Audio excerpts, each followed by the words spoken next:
Bienvenidos al asombroso mundo de la homeostasis postprandial. Lo que ocurre después de dar un bocado a un carbohidrato no es un proceso pasivo, sino una de las coreografías moleculares más complejas de la naturaleza.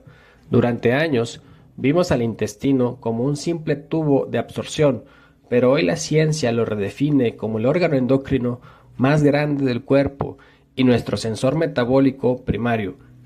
Desde el momento en que los alimentos cruzan el píloro, se activa un sistema de control dinámico que integra la enzimología del borde en cepillo, el transporte activo de alta afinidad y una red de retroalimentación neurohormonal que decide, segundo a segundo, cuánta energía llega a tu sangre. En esta serie desglosaremos los 9 hitos críticos de este viaje, desde el vaciamiento gástrico que actúa como guardián del flujo calórico hasta el dominio absoluto del SGLT1 y las controversias sobre la translocación de GLUT2. Prepárate para entender por qué tu respuesta a la glucosa es tan única como tu huella dactilar. Comencemos el viaje. El despertar metabólico. El mantenimiento de la glucosa en sangre es uno de los procesos más críticamente regulados en la fisiología humana. Tras ingerir carbohidratos, el organismo experimenta una transición metabólica fundamental desde un estado catabólico basal hacia un estado anabólico postprandial.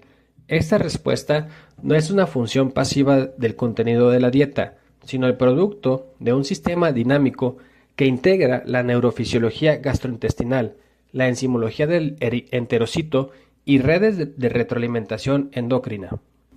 En las sociedades modernas, los individuos permanecen en este estado postprandial la mayor parte del día, convirtiéndolo en el determinante predominante de la exposición sistémica a la glucosa.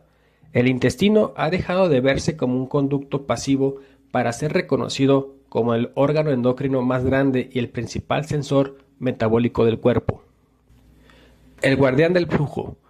El vaciamiento gástrico es el cuello de botella fisiológico que dicta la magnitud de las excursiones glucémicas postprandiales. El intestino delgado proximal ejerce un circuito de retroalimentación que restringe el flujo calórico a una tasa máxima estricta de entre 1 a 4 kilocalorías por minuto.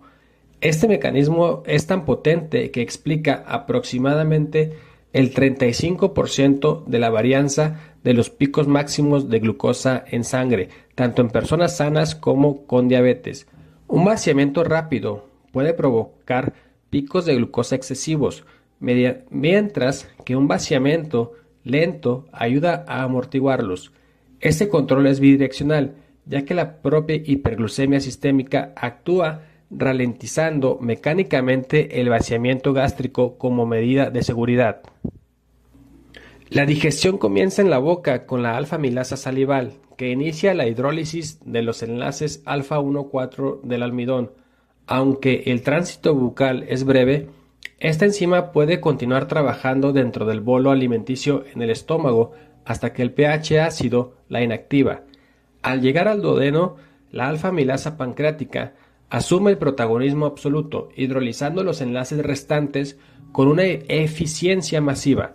Sin embargo, el producto final de esta fase luminal no es glucosa libre, sino una mezcla de maltosa, maltotriose y dextrinas límite. Estas dextrinas contienen enlaces alfa-1,6 ramificados que son inherentemente resistentes a la acción de cualquier amilasa. La máquina de alternancia.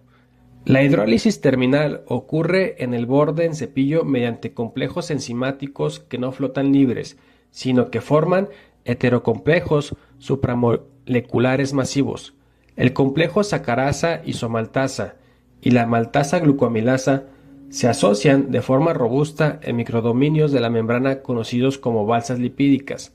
Esta organización permite un mecanismo de alternancia que transfiere directamente los sustratos desde la maltasa glucoamilasa hacia la sacarasa isomaltasa. Esta arquitectura molecular es vital para prevenir la acumulación de disacáridos osmóticamente activos en la luz intestinal. Gracias a este acoplamiento se mitiga el flujo de agua hacia el intestino y se previene el síndrome de dumping osmótico. SGLT1, el motor primario y bomba de agua.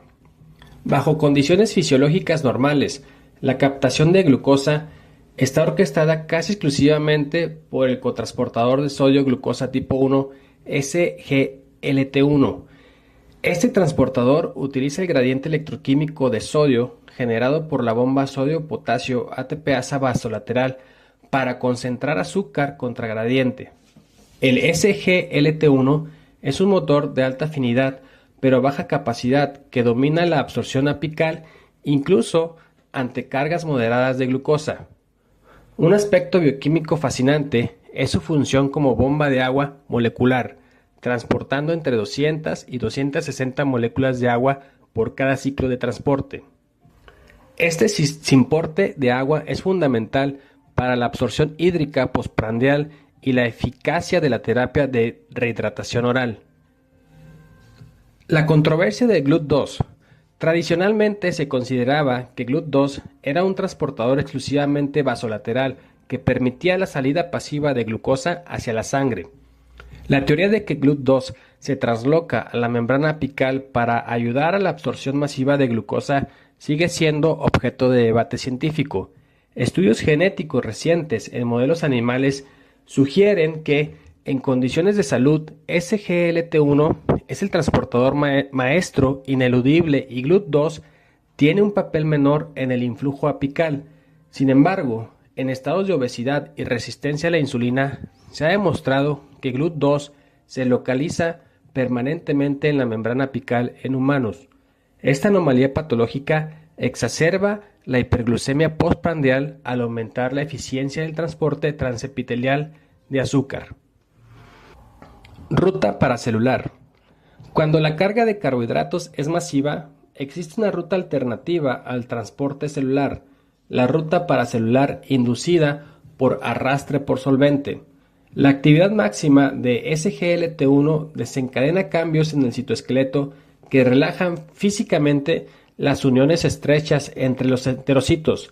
Esto aumenta de forma transitoria la permeabilidad de la barrera, permitiendo que el flujo osmótico de agua arrastre moléculas de glucosa disueltas hacia el espacio intersticial.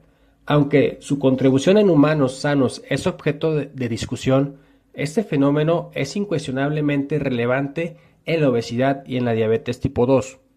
En estas patologías, la alteración de la permeabilidad permite incluso la entrada de endotoxinas bacterianas, precipitando inflamación sistémica.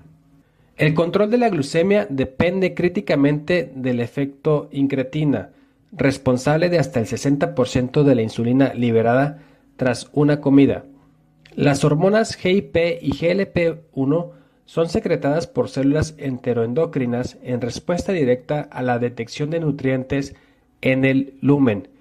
El transporte SGLT1 actúa como un sensor que dispara la liberación de estas hormonas al despolarizar las células K y L.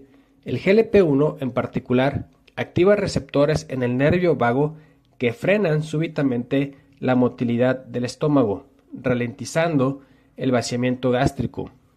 Este eje crea un freno ileal inteligente que ajusta la velocidad de entrega de energía según la capacidad de procesamiento del intestino. Nutrición de precisión. La dinámica de la respuesta glucémica es un fenómeno con una variabilidad interindividual masiva. El estudio histórico PREDICT-1 demostró que ante comidas idénticas, las respuestas de glucosa pueden variar hasta un 68% en individuos. Sorprendentemente, la genética heredable apenas explica el 9.5% de esta variabilidad, invalidando el uso del índice glucémico como un predictor universal. Factores como el microbioma intestinal, la calidad del sueño y la estructura tridimensional de la matriz alimentaria juegan roles mucho más determinantes. Comprender esta complejidad es esencial para transitar desde guías dietéticas generales hacia una nutrición de precisión verdaderamente personalizada. Si quieres saber más de este mundo interesante de la bioquímica, mantente en contacto con nosotros. Saludos y muchas gracias.